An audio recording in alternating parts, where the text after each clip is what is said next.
গাইবান্ধার পলাশবাড়ি মন্দির বিতর্ক, ধর্মীয় উপাসনালয় নির্মাণে আইন কি বলে? এই ছিল আজকের ট্রেন্ডিং শিরোনাম। বিস্তারিত নিয়ে আপনাদের সঙ্গে আছি আমি মাহমুদ আব্দুল্লাহ।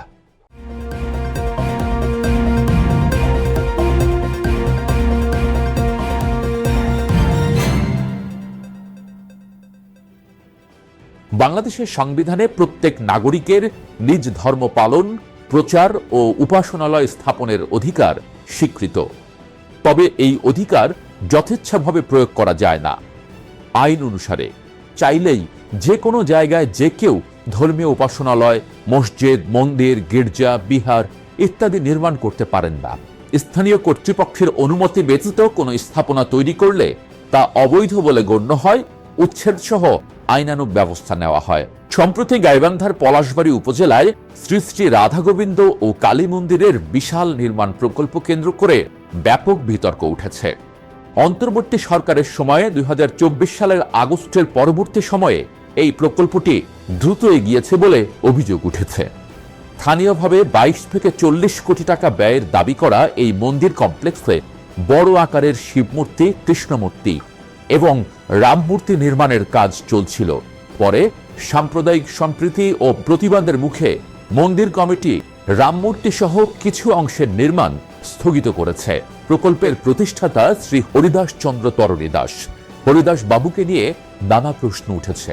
স্থানীয় ও সামাজিক মাধ্যমে অভিযোগ করা হয়েছে যে তিনি একসময় ডোমের কাজ করতেন এবং হরিদাস নামে হিন্দু পরিচয়ে পরিচিত হলেও অতীতে তাওহিদ ইসলাম নামে মুসলিম পরিচয়ও ব্যবহার করেছেন। ২০২২ সালে প্রতারণা, টেন্ডার ম্যানিপুলেশন সহ বিভিন্ন অভিযোগে র্যাব, এনএসআই এর অভিযানে গ্রেফতার হয়েছিলেন বলে খবর প্রকাশিত হয়েছে।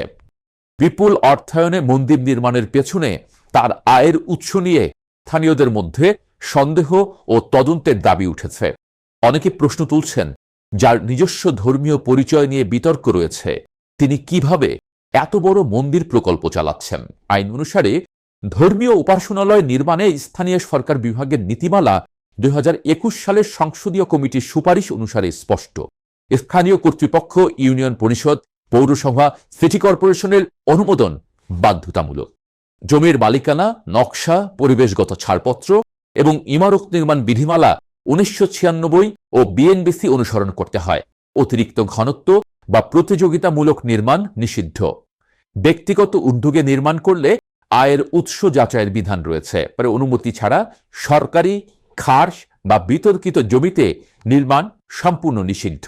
বিশেষজ্ঞরা বলছেন, ধর্মীয় স্বাধীনতা থাকলেও আইন, জনশৃঙ্খলা ও সামাজিক সম্প্রীতি বিবেচনায় রাখতে হয়। পলাশবাড়ির ঘটনায় অর্থের উৎস, অনুমোদন প্রক্রিয়া এবং স্বচ্ছতা নিয়ে তদন্তের দাবি উঠেছে স্থানীয় প্রশাসন, দুর্নীতি দমন কমিশন ও জাতীয় রাজস্ব বোর্ডের কাছে। সার্বিকভাবে ধর্মীয় উপাসনালয় নির্মাণের অধিকার আছে, কিন্তু তা আইনের ফ্রেমওয়ার্কের মধ্যে হওয়া উচিত। অনুমতি ছাড়া বা সন্দেহজনক উৎস থেকে নির্মাণ শুরু করলে আইনি জটিলতা, উচ্ছেদ ও সামাজিক অস্থিরতা দেখা দেয়। পলাশবাড়ির মতো ঘটনা থেকে শিক্ষা নিয়ে সকল ধর্মীয় প্রকল্পে স্বচ্ছতা ও আইন মেনে চলাই সম্প্রীতির জন্য জরুরি। সংশ্লিষ্ট কর্তৃপক্ষের তদন্তের মাধ্যমে বিষয়টির সুরাহা হওয়া উচিত। আজ এ পর্যন্তই। আগামী পর্বে নতুন কোনো বিষয় নিয়ে আবারও হাজির হব। সে পর্যন্ত ভালো থাকুন, সুস্থ থাকুন।